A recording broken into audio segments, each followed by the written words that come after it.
नमस्कार दोस्तों, Mac strong channel में आपका स्वागत है। आज हम लोग यूपीपीएससी एई मैकेनिकल 2021 पेपर 1 सॉल्व करेंगे। चलिए वीडियो में आगे बढ़ते हैं। पहला सवाल दे रखा है, material handling and plant location is analysed by. Analyse करी जाती है ये ट्रेवल चार्ट के साथ, तो इसका ऑप्शन आ जाएगा करेक्ट सी। अगला सवाल है, in PERT and CPM network the dummy activity is। Dummy activity आपका जो होता है वो आपका रिलेशनशिप के लिए होता है। किन्हीं भी दो इवेंट के बीच में आपका ये रिलेशनशिप शो करता है, लॉजिक शो करता है, डिपेंडेंसी बताता है। आपका डमी एक्टिविटी कोई भी रिसोर्सेज या टाइम को कंज्यूम नहीं करता है। तो यहाँ पे जो आपका करेक्ट ऑप्शन है वो आपका आ रहा है सी।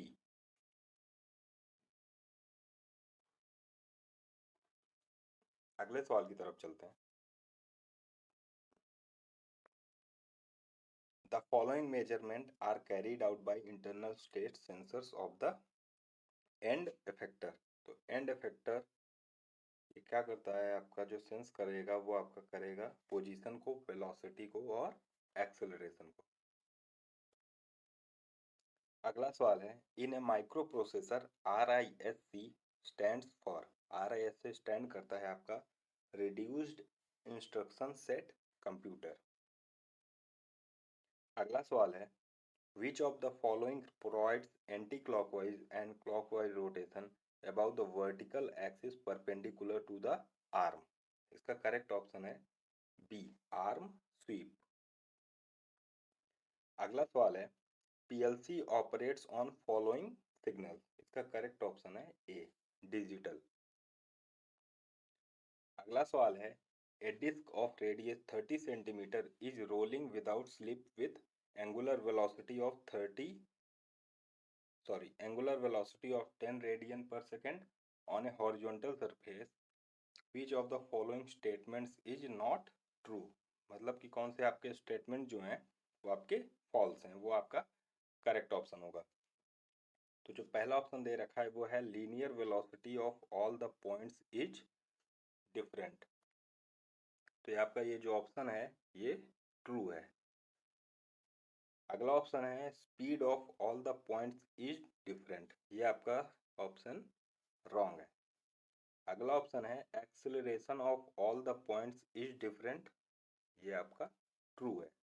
अगला ऑप्शन है linear velocity of the point touching the horizontal surface is zero. ये आपका ट्रू है।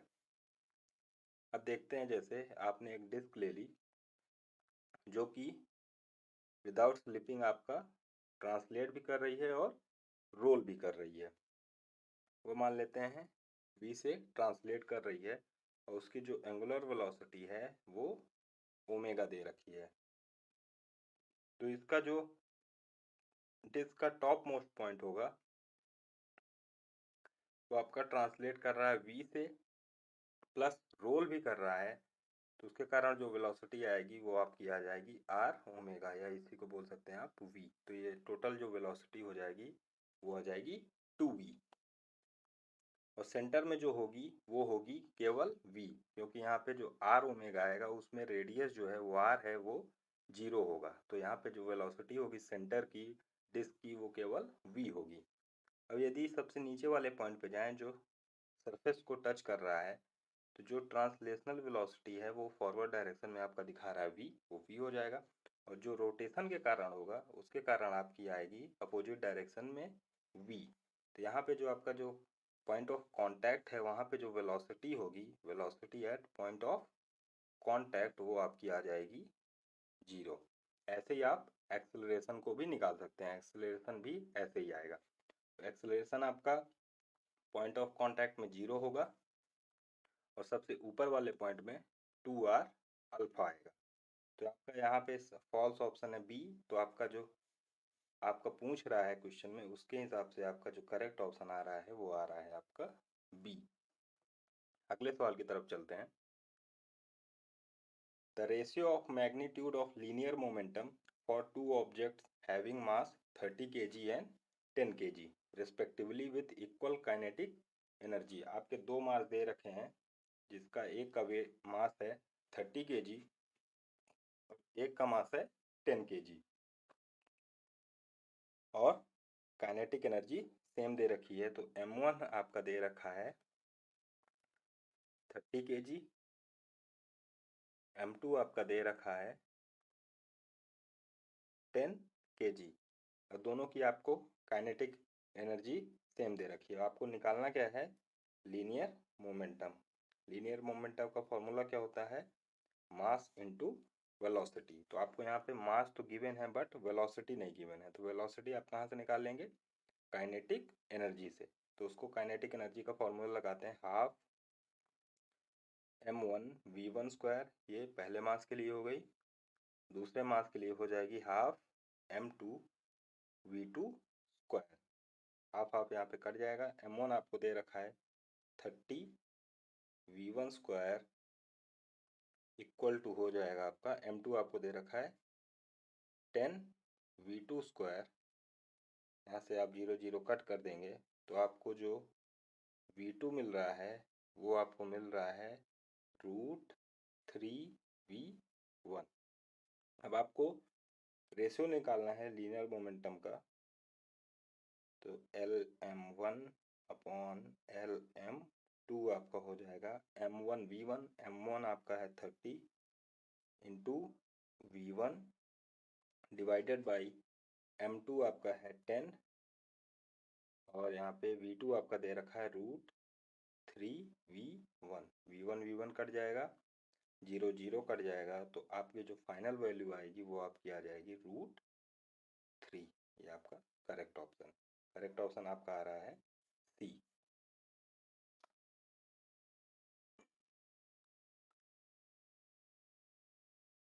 अगला सवाल है, condition for stable equilibrium of a conservative force system in terms of potential energy U is. इसका करेक्ट ऑप्शन है B. अगला सवाल है, a simply supported beam of length L carries a load Wx equal to omega naught x over the entire span. Maximum bending moment in the beam at x will be. तो आपका जो load का variation दे रखा है वो x के respect में very कर रहा है। तो ये आपका वेरिएबल लोडिंग कंडीशन है, और आपकी एक सिंपली सपोर्टेड बीम दे रखी है। ये एक एंड मान लेते हैं A, एक एंड मान लेते हैं B, और सिंपली सपोर्टेड है तो यहाँ पे जो आपकी सपोर्ट रिएक्शन होगी उसको मान लेते हैं RA, और B पे मान लेते हैं RB। और आपका जो लोड लग रहा है वो x के रिस्पेक्ट में वेरी कर रहा है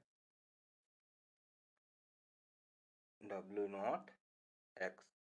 तो यहाँ पे एंड पे जो लोड लगेगा वो हो जाएगा आपका W0L, क्योंकि जो आपका स्पैन की लेंथ दे रखी है वो आपको L दे रखी है।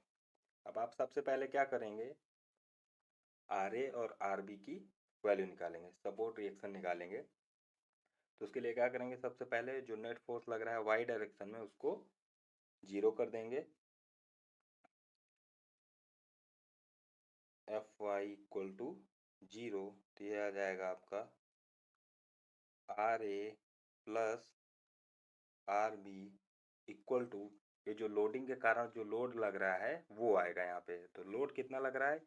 ये आपका ट्रायंगुलर लोड है, तो इसका जो एरिया आएगा वो आपका लोड हो जाएगा। तो जो एरिया आ रहा है इस ट्रायंगल का वो आएगा हाफ ओमेगा नॉट L, और जो लेंथ है वो है L into L into L। तो RA प्लस RB आपका आ रहा है omega naught L square divided by 2। ये आपकी पहली रिएक्शन है।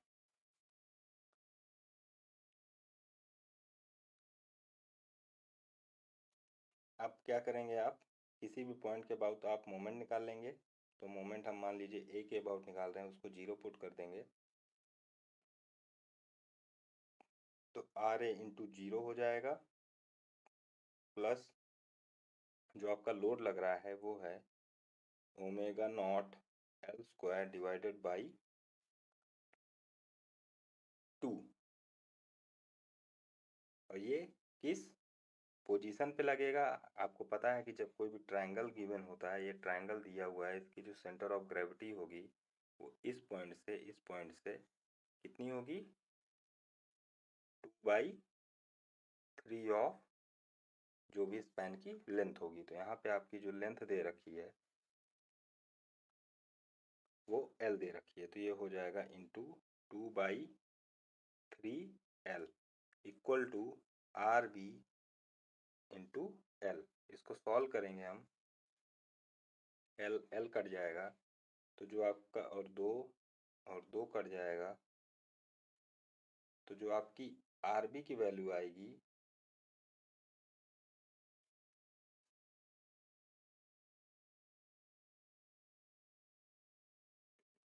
वो आ जाएगी आपकी omega naught L square by 3। ऐसे आप पहली इक्वेशन में पुट करेंगे तो आपको RA की वैल्यू मिल जाएगी omega naught L square by 6।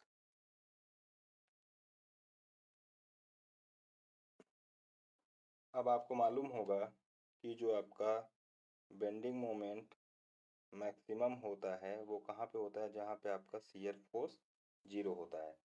तो अब आप शियर फोर्स निकालेंगे किसी भी वैल्यू x पे, तो शियर फोर्स हो जाएगा RA आपका पता है omega naught L square by 6 minus का जो आपका लोड आ जाएगा लोडिंग के कारण, वो आएगा आपका हाफ ओमेगा नॉट x, और जो डिस्टेंस है वो है आपकी x इक्वल टू 0। इसको आप सॉल्व करेंगे तो आपका आएगा omega naught L square divided by 6 equal to half omega naught x square. यहाँ पे ओमेगा नॉट कट जाएगा, 2 से 6 कट जाएगा 3 बार, तो आपकी जो वैल्यू आएगी वो आएगी x equal to L by √3। तो जो आपका करेक्ट ऑप्शन है वो आ रहा है आपका बी। चलिए अगले सवाल पे आते हैं। 4 forces having magnitudes of 200 Newton, 400 Newton, 600 Newton and 800 Newton respectively acting along 4 sides 1 meter each। उसकी साइड की जो लेंथ दे रखी है वो 1 मीटर दे रखी है। Of A square ABCD as shown in the figure, determine the magnitude of direction of the force from A along the line AB। आपसे यहाँ पे रिजल्टेंट फोर्स पूछ रहा है और उसकी डायरेक्शन पूछ रहा है। तो आप सबसे पहले क्या करेंगे, जो आपके फोर्स दे रखे हैं ये साइड्स के अलॉन्ग लग रहे हैं स्क्वायर पे, इनको आप क्या करेंगे, इनका आप नेट फोर्स निकाल लेंगे x डायरेक्शन में और y डायरेक्शन में। तो जो आपका नेट फोर्स आएगा आपका x डायरेक्शन में, उसको आप निकाल लेंगे। तो x डायरेक्शन में देख पा रहे हैं आप, एक आ रहा है पॉजिटिव x डायरेक्शन में 200 आ रहा है, और निगेटिव x डायरेक्शन में आपका आ रहा है 600, तो वो माइनस में आ जाएगा। तो -600, तो आपका जो Fx आएगा वो आ जाएगा आपका माइनस का 400 न्यूटन। ऐसे ही आप y डायरेक्शन में निकाल लेंगे तो Fy आपका आएगा, वो आपका आ जाएगा 800 न्यूटन। आप देख पा रहे हैं निगेटिव y डायरेक्शन में लग रहा है, तो आप उसको माइनस का 800 कर देंगे, प्लस C पॉइंट पे आप देख पा रहे हैं कि 400 न्यूटन प्लस y डायरेक्शन में लग रहा है, तो उसको प्लस 400 कर देंगे, तो आपका आ जाएगा Fy माइनस का 400। अब आपको इसका रिजल्टेंट निकालना है, तो F जो रिजल्टेंट आएगा वो आएगा square root of F X square plus F Y square. जो आपका एफ रिजल्टेंट आ रहा है वो आएगा आपका 400 स्क्वायर प्लस 400 स्क्वायर। तो जो आपका एफ रिजल्टेंट आएगा इसको आप सॉल्व करेंगे तो आपको फोर्स की जो वैल्यू मिल जाएगी वो आपको मिल जाएगी 400√2। और यदि आपको इसकी डायरेक्शन निकालनी है तो आप क्या करेंगे, आप लिखेंगे tan theta equal to F Y by F X. F Y आपका है माइनस का 400 डिवाइडेड बाई एफ एक्स है आपका माइनस का 400। तो ये जो वैल्यू आ जाएगी आपकी 1। तो tan थीटा 1 आ रहा है तो थीटा आपका आ जाएगा 45 डिग्री या 225 डिग्री। तो जो करेक्ट ऑप्शन है वो आ रहा है हमारा बी।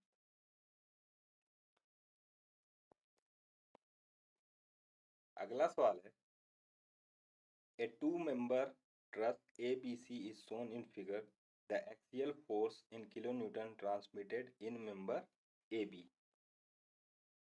इसमें हमको पूछ रहा है एफ ए बी।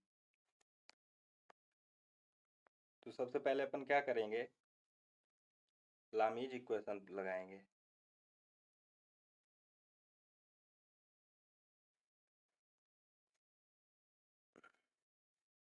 तो वो क्या हो जाएगा, 10 डिवाइडेड बाई, अब दो फोर्स जो हैं, ये फोर्स इन दोनों के बीच का एंगल, इसको यदि मान लेते हैं थीटा, तो ये आ जाएगा आपका 10 divided by sine theta equal to F A B divided by बाकी जो दो फोर्स लग रहे हैं इसको मान लेते हैं यहाँ पे F B C. F B C और 10 किलोमीटर के बीच में जो फोर्स लग रहा है उसका बीच का एंगल वो आएगा आपका साइन। यदि ये थीटा आ रहा है यहाँ पे तो ये आपका आएगा angle 90 minus theta, 90 minus theta. तो ये आ जाएगा F A B equal to, ये साइन 90 माइनस थीटा आपका हो जाएगा कॉस थीटा। तो ये आ जाएगा आपका 10 cos theta divided by sine theta. अब इसको आप यहाँ पे निकाल सकते हैं, ट्रायंगल आपको दे रखा है, यहाँ से आप इसको निकाल सकते हैं इसकी वैल्यू। तो आपको यहाँ से निकाल सकते हैं आप tan थीटा की वैल्यू। tan थीटा आ जाएगा आपका 0.5 डिवाइडेड बाई 1। तो आपका जो tan थीटा आ रहा है वो आ रहा है आपका 1/2। तो जो आपका ये cos theta divided by sin theta ये होता है cot थीटा, मतलब tan थीटा का उल्टा। तो ये आ जाएगा एफ ए बी आपका आ जाएगा 10 इंटू 2 आपका आ जाएगा 20 किलो न्यूटन। तो आपका करेक्ट ऑप्शन आ रहा है सी। अगला सवाल है, if the propeller of an aeroplane rotates clockwise when viewed from the rear and the aeroplane takes a right turn, the gyroscopic effect will। इसमें क्या होगा, इसका जो करेक्ट ऑप्शन होगा वो होगा A, tend to raise the tail. आपकी जो टेल है वो आपकी रेज करेगी and depress the nose, nose आपकी नीचे की तरफ जाएगी। यदि यहीं पे ये लेफ्ट टर्न ले रहा होता तो इसका जो करेक्ट ऑप्शन होता वो हो जाता tend to raise the nose and depress the tail. तो यहाँ पे करेक्ट ऑप्शन आपका आ रहा है ए। अगला क्वेश्चन है, a man is climbing up A ladder which is resting against A vertical wall. When he was exactly halfway up, the ladder started slipping. The path stretched by the man is, इसका correct option हो जाएगा B, circle. अगला सवाल है when the primary direct crank of a reciprocating engine positioned at 30 degree clockwise, the secondary reverse crank for balancing will be at, वो उसके opposite होता है और जो उसका डायरेक्ट क्रैंक एंगल होता है उसके 2 टाइम्स होता है। तो इसका जो करेक्ट ऑप्शन हो जाएगा वो हो जाएगा आपका 60 डिग्री एंटी क्लॉकवाइज। यदि आपका ये 60 दे रखा है और ये आपका यहाँ पे डायरेक्ट क्रैंक आपका दे रखा है 30 डिग्री पे, थीटा आपका 30 डिग्री पे दे रखा है, तो जो आपका सेकेंडरी क्रैंक होगा वो आपका अपोजिट डायरेक्शन में होगा और जो उसका एंगल होगा वो 2 थीटा होगा। करेक्ट ऑप्शन आपका यहाँ पे आएगा बी। अगला सवाल है A thin uniform rod of length L and mass M is free to rotate in vertical plane as shown in figure below. The time period of its oscillation in vertical plane is, आप यहाँ पे देख पा रहे हैं एक rod दे रखी है और यहाँ पे ये हिंज दे रखा है, इसको रोटेट कर रहे हैं, मान लीजिए ऐसे कुछ रोटेट करा है इसको थीटा एंगल पे, ठीक है। और इसका जो वेट है, यूनिफॉर्म रॉड है तो इसका जो वेट है वो L/2 पे लगेगा, L/2 पे आपका वेट लगेगा M, ठीक है। इसको फैक्टर कर लेंगे मास का, तो इस तरफ वेट लगेगा mg साइन थीटा, ठीक है। इतना क्लियर। चलिए आगे सॉल्व करते हैं। तो इसके कारण जो इसके टॉर्क लगेगा, रिएक्टिव टॉर्क लगेगा, वो हो जाएगा T=I थीटा। इसको लिख पाएंगे यहाँ पे I theta double dot plus rod के कारण जो वेट लग रहा है वो हो जाएगा mg साइन थीटा, किस डिस्टेंस पे लग रहा है L/2 पे, इक्वल टू 0 हो जाएगा। इसको फर्दर सॉल्व करेंगे। If theta is very small तो क्या होगा आपका, जो आपका साइन थीटा आएगा वो आपका हो जाएगा थीटा के बराबर। तो इस इक्वेशन को आगे लिख सकते हैं हम I theta double dot plus mg L/2 theta equal to 0। अब इसको फर्दर सॉल्व करेंगे तो जो I होता है वो होगा, I जो होगा वो होगा mL/3। तो आप इसको लिख सकते हैं इक्वेशन को mL/3 theta double dot plus mg L/2 theta equal to 0। तो इसको लिख सकते हैं आप ओमेगा n इक्वल टू हो जाएगा आपका √mg L/2 इंटू mL/3। आपका m से m कट जाएगा, L से L कट जाएगा, तो आपका जो ओमेगा n आएगा वो ओमेगा n आपका आ रहा है 3g/2L। और आप जानते हैं जो t होगा वो होगा 2π/ओमेगा, तो जो t आएगा आपका वो आ जाएगा फाइनल 2π√2L/3g। तो आपका जो करेक्ट ऑप्शन आ रहा है वो आ रहा है बी। अगला सवाल है A 60 kg man is weighted by a balance as 54 kg in lift which is accelerated downwards. आपकी एक लिफ्ट दे रखी है जो कि नीचे की तरफ जा रही है।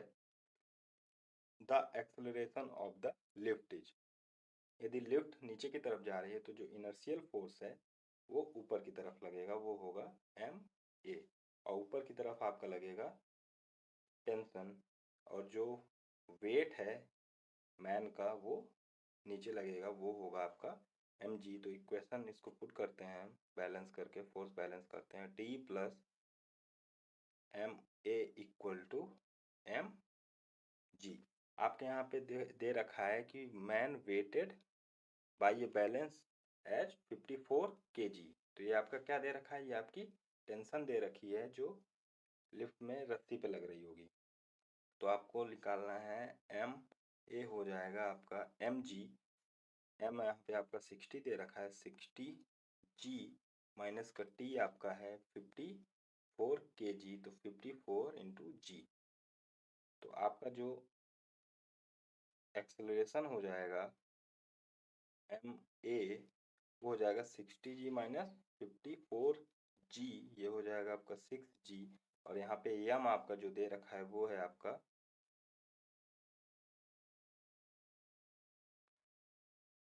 60। तो आपका जो ए आ जाएगा वो आ जाएगा 0.1 जी, और जी आपका होता है 9.8। तो जो आपके एक्सेलरेशन की वैल्यू हो जाएगी वो हो जाएगी आपकी 0.98। तो आपका जो करेक्ट ऑप्शन है वो आ रहा है आपका सी।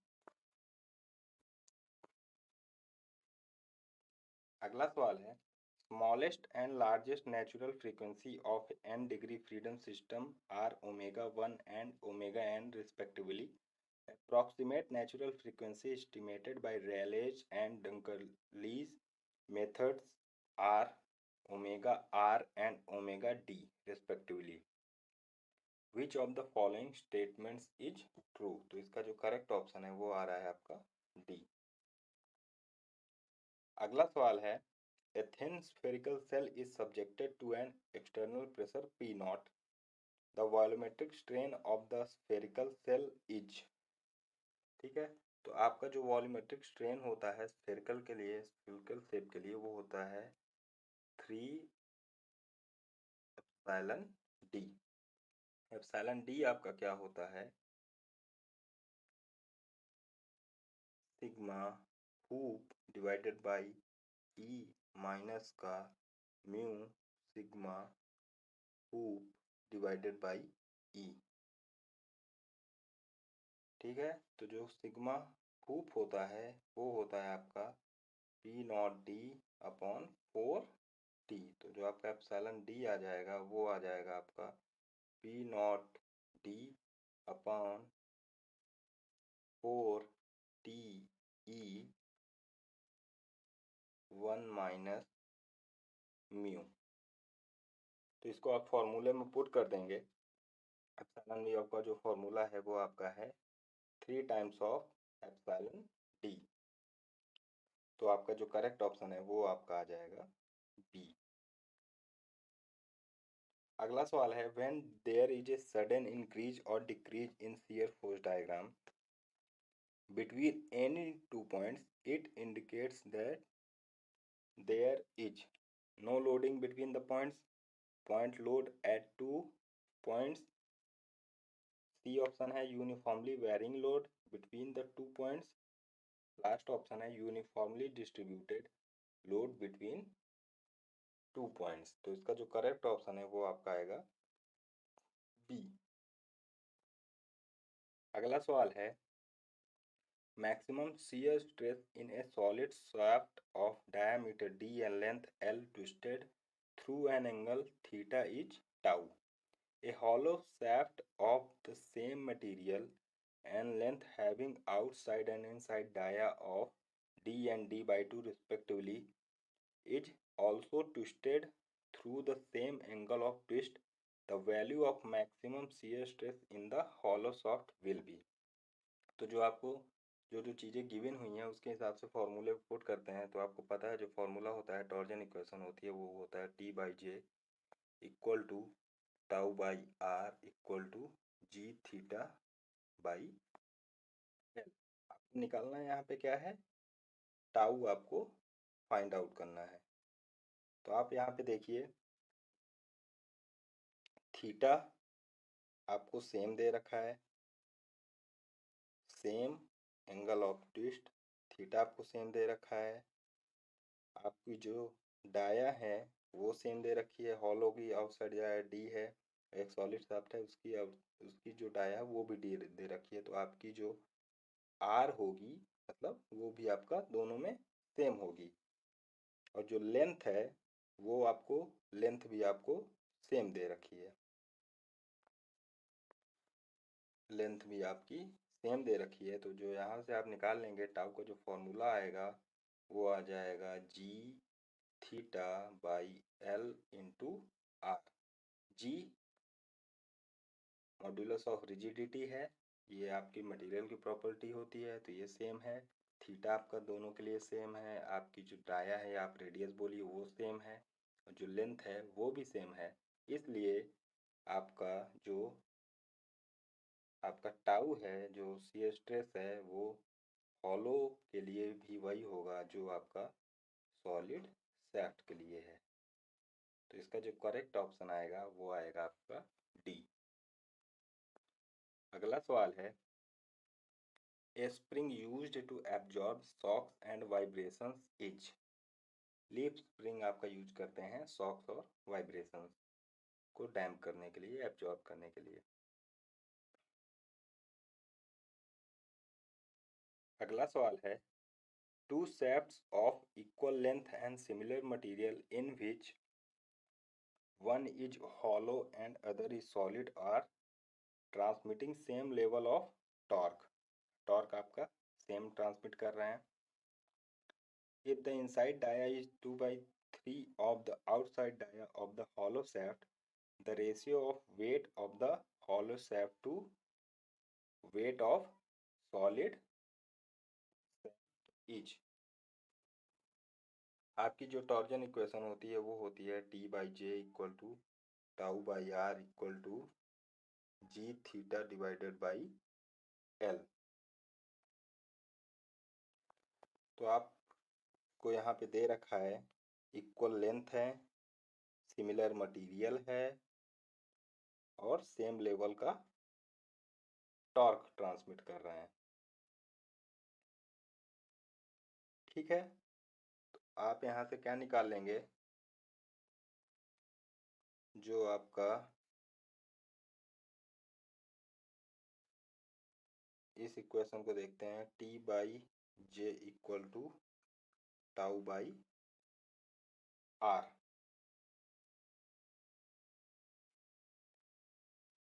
तो आपका यहाँ से आ जाएगा टी बाई टाउ जो कि होगा J by R. J by R आप जानते हैं ये क्या होता है, पोलर मॉड्यूलस। ठीक है, अब इसको आगे सॉल्व करते हैं। पोलर मॉड्यूलस सॉलिड का बराबर होगा पोलर मॉड्यूलस हॉलो का। अब आप इस पे वैल्यूज पुट करिए, पाई बाई 32 डी 1 की power 4 divided by D 1 by 2 आपका आ जाएगा पाई बाई 32 डी 2 की पावर 4 माइनस का 2 by 3 D 2 power 4 divided by D 2 by 2। तो आप इनको सॉल्व करेंगे तो जो आपको वैल्यू मिलेगी वो आपको मिलेगी D1 क्यूब आपको मिल जाएगा D2 क्यूब 65 डिवाइडेड बाई 81।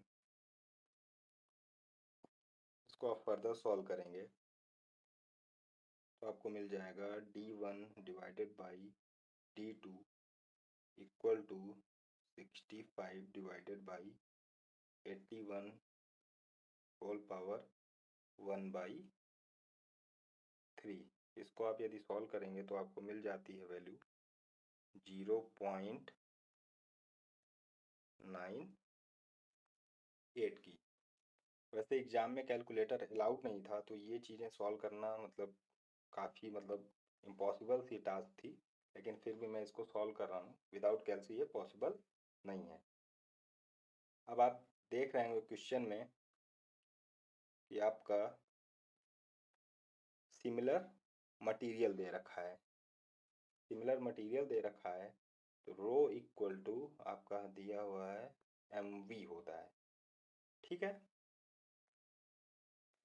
तो आप क्या करेंगे, रो इक्वल टू m/v होता है। तो आपका जो m होगा वो होगा आपका रो डेंसिटी इनटू वॉल्यूम। इसको लिख सकते हैं rho into area into length. Rho density है, ये एरिया हो गया, और L लेंथ हो गई। L भी आपको सेम दे रखा है, सेम मटेरियल है तो डेंसिटी भी सेम होगी। तो जो आपका मास है वो आपका प्रोपोर्शनल होगा एरिया के। ठीक है, तो आपका जो मास बोलिए, या इसी को आप यदि G से मल्टीप्लाई कर देंगे तो यही आपका वेट हो जाएगा। तो इसको आगे सॉल्व करेंगे तो आप इसको लिख लीजिए W या weight of hollow divided by weight of solid π/4। ये एरिया मैं पुट कर रहा हूँ, D2 की पावर D2 स्क्वायर माइनस का 4/9 D2 square divided by π/4 D1 square. इसको और आप सॉल्व करेंगे तो आपको मिल जाएगा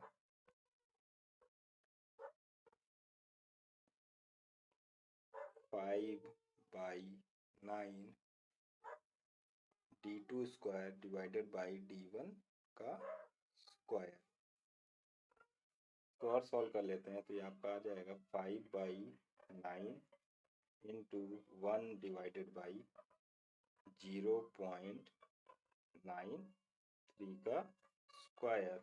तो आपका जो W weight hollow upon weight of solid हो जाएगा वो आपका आ जाएगा 0.642। ठीक है, तो आपका जो करेक्ट ऑप्शन है वो आपका आ रहा है ए।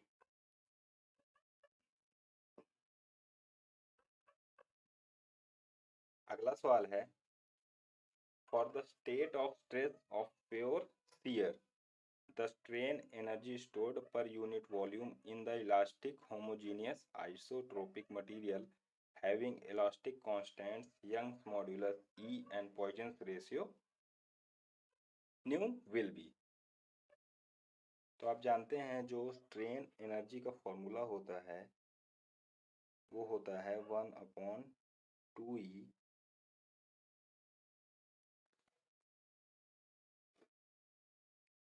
Sigma 1 square plus sigma 2 square plus sigma 3 square minus का 2 new sigma 1 sigma 2 plus sigma 2 sigma 3 plus sigma 3 sigma 1। ठीक है, अब आपको यहाँ पे जो स्टेट ऑफ स्ट्रेस दे रखा है वो प्योर शियर दे रखा है। तो इसको मोर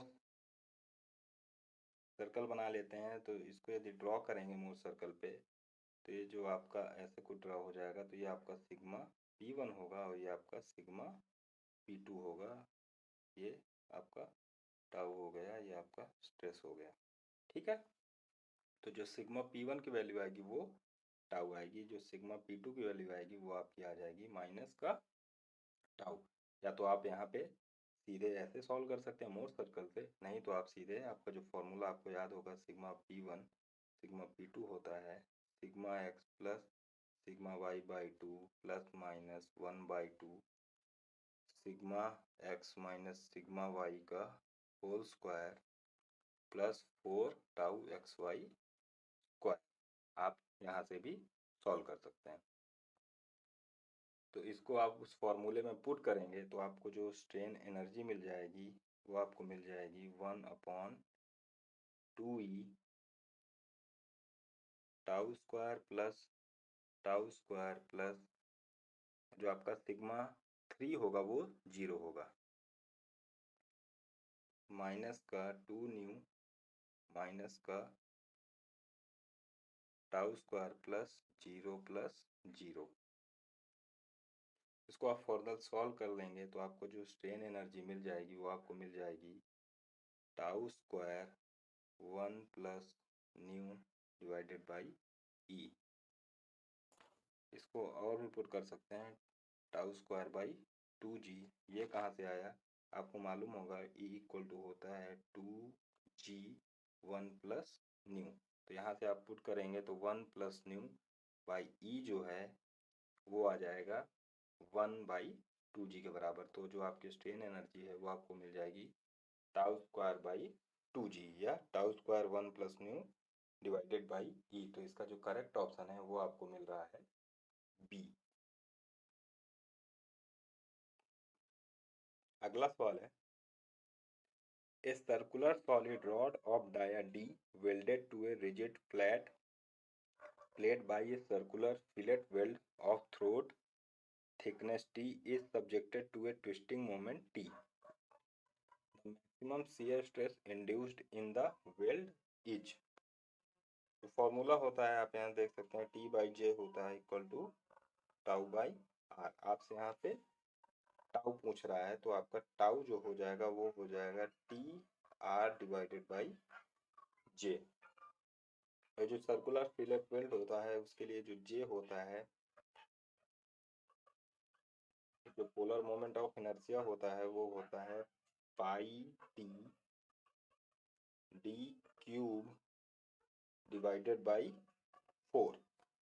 ठीक है, तो आप यहाँ से यदि इसको सॉल्व करेंगे तो आपका जो टाउ आ जाएगा वो आ जाएगा आपका 2T divided by pi T D square. तो आपका जो करेक्ट ऑप्शन है वो आ रहा है आपका बी।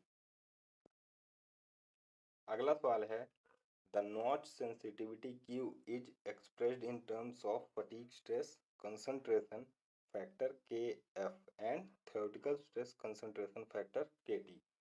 तो इसका जो फॉर्मूला होता है वो होता है KF-1 divided by KT-1 notch sensitivity.